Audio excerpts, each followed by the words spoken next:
સુરેન્દ્રનગરના Wadhwan marketing yard ખાતે ખેડૂતોને શિયાળુ વાવેતરની શરૂઆતમાં જ અપૂરતા પ્રમાણમાં ખાતર મળતા ફેલાયો રોષ।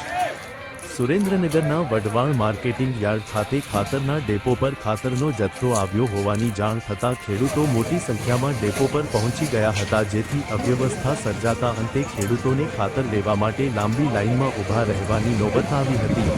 જિલ્લામાં ખેડૂતોએ જીરું, ચણા, ઘઉં, વરિયાળી સહિતના પાકનું વાવેતર કર્યું હોવાથી સરકાર તાત્કાલિક ખાતરની વ્યવસ્થા કરે તેવી માંગ ઉઠી હતી।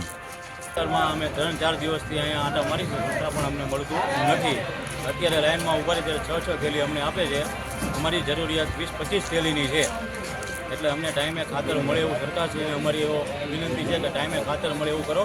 અત્યારે અમારા દિવસમાં આ ત્રીજો ધક્કો છે અમારે, અને 6 થેલી રોજ આપે તો જરૂરિયાત મુજબ સરકારશ્રીને વિનંતી કે ખેડૂતને ટાઈમસર ખાતર મળી રહે એવી નમ્ર વિનંતી।